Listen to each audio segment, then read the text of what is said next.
So starting the test drive in the 740i, let's just start out with the foot to the floor. So pretty quick, and I like how seamless the power is.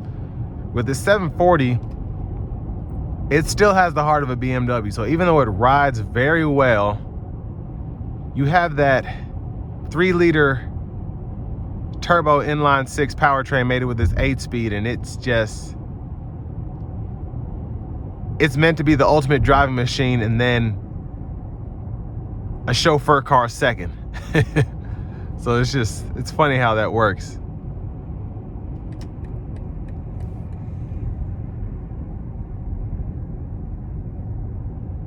But overall, very, very quiet in here. Very impressive. And the ride is superb. And this thing floats like I would expect.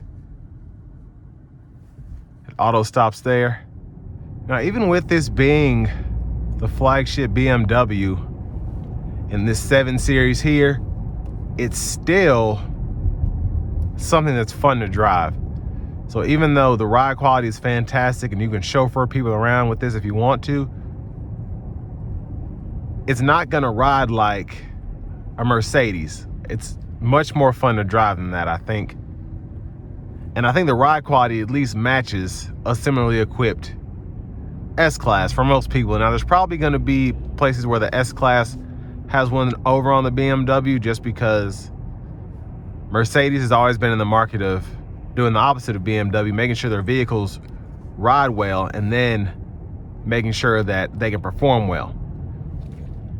But for someone like me who performance comes first, I prefer this over a similarly equipped S-Class, I think.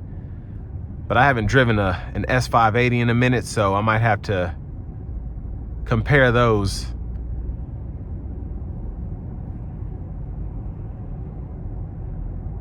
But we do have regenerative braking here, which is kind of funny. It's very light because this is a 48-volt system, which BMW pretty much puts in as much as they can. But it's cool to see it show here while also showing the mileage. And when I let off, it's saying charging the battery. So I like that. The BMW right now is showing a lot of little things, which is adding up to making this a pretty good option the more I drive it. Because it's stuff you wouldn't think of, but when you see it, you're like, oh, well, that's nice to have. So I have the car in sport mode now.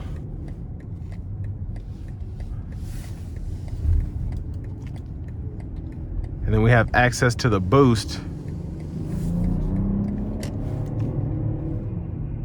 Oh, there's another BMW up there. But it's a quick car for it not to feel like it's a quick car, because it does ride so well. And it's so quiet in here. But I'll give it a pull here.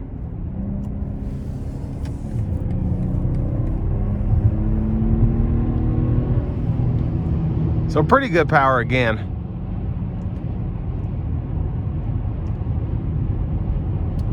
But again, where this thing shines is the ride quality here is phenomenal. Very impressive.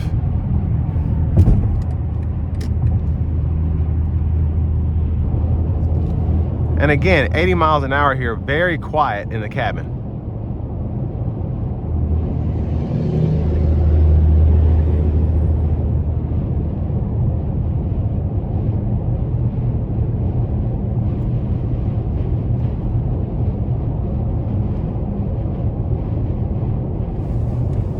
Get over here.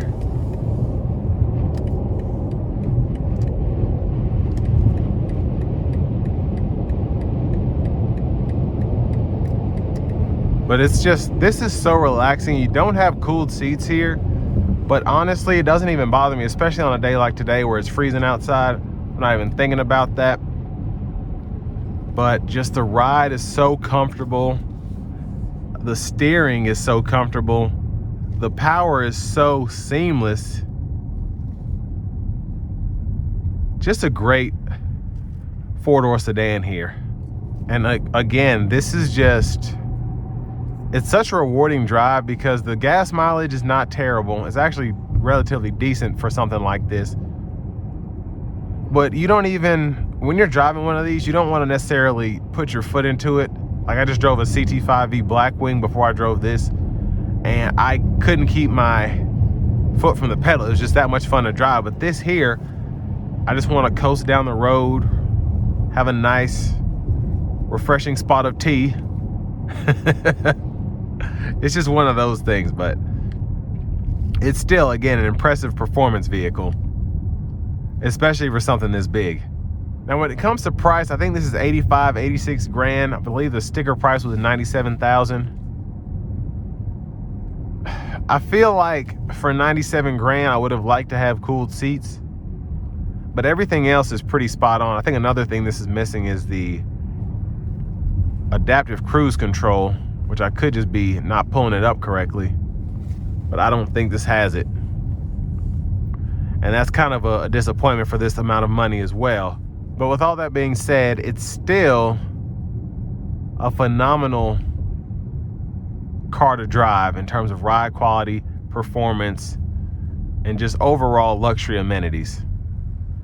With all that being said, this will bring me to the end of my review of this 2023 BMW 740i.